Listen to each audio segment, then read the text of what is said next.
Rejoignez Benoît Dutrisac en temps réel par courriel. Dutrisac@commercialcube.radio. Stéphanie Touga est avec nous. Stéphanie, bonjour. Salut Benoît. Bon, es-tu inquiète par Donald Trump? Je t'inquiète parce que ce qui semblait être une blague plate à Mar-a-Lago il y a quelques semaines est en train de devenir une idée qui semble germer dans la tête du président Trump. Puis ça me déplaît beaucoup. On le sait que Donald Trump, tu sais, il tripe sur Vladimir Poutine qui lui a envahi l'Ukraine. Il tripe sur Xi Jinping en Chine, qui lui tripe sur la possibilité d'envahir Taïwan. Fait que l'idée que Donald Trump ait une vision expansionniste pour les États-Unis, puis veuille éventuellement annexer le Canada pour en faire un 51e État, je comprends que c'est sûrement une blague à la base, mais j'aurais peur que ça devienne une idée qui germe dans sa tête.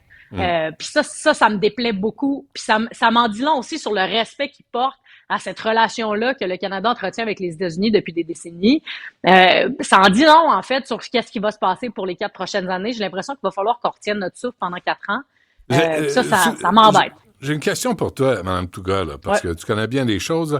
Cette mauvaise blague-là, là, elle aurait pu être tuée dans l'œuf si Justin Trudeau, quand il l'a entendu, s'était levé puis disait « T'es-tu sérieux, toi, le gros? » Ben c'est ça. Hein. Moi, j'étais pas. Ils m'ont pas invité à Mar-a-Lago pour aller manger du pain de viande, mais je devine qu'il a dû pas trop montrer des dents à ce moment-là parce qu'il était en guerre tarifaire annoncée avec les États-Unis. Chose certaine, moi, ce que je trouve délicat, c'est que et Mélanie Joly et Justin Trudeau enfin ont réagi hier, mais ils ont réagi, j'ai envie de dire, très tard. Puis dans une position extrêmement faible où Justin Trudeau, il est premier ministre sortant, il a annoncé la veille qui allait quitter. Mélanie Joly, elle a des ambitions de se présenter éventuellement, peut-être à la course à la direction de ce parti-là. Possiblement qu'elle va devoir démissionner donc de ses fonctions comme la coutume le prévaut. Donc, on est dans une situation super faible où il n'y a pas vraiment de gouvernement bilatéral en face au Canada qui peut répondre aux États-Unis.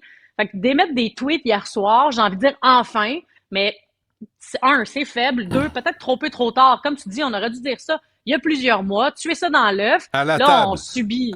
Exactement, à Mar-a-Lago. Devant Donald Trump. Pas jouer. Absolument. Pas jouer à la majorette, là, se lever et dire « Excuse-moi, je représente le Canada, je représente un pays et tu vas avoir du respect quand tu vas nous parler. » Mais non. Exactement.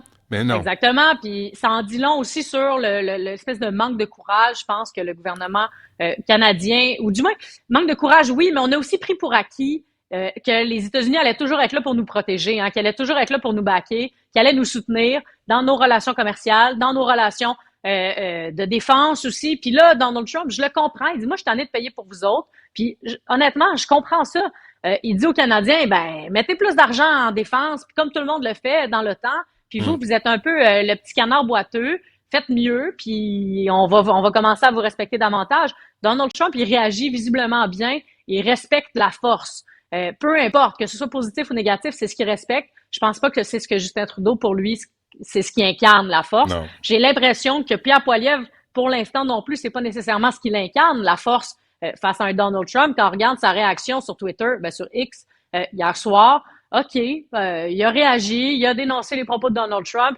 J'ai envie de dire, et puis, là, ça prend des hommes d'État, des femmes d'État qui se lèvent puis qui disent, c'est assez, voyons, là, on n'est pas... On n'a pas envie d'être annexés. Le Panama puis le Groenland feront bien leurs affaires. Eux, ils ont peut-être envie de l'être. Au Canada, on n'a pas envie. Fait que laissez-nous tranquilles. Ouais, peut-être qu'on l'a envie.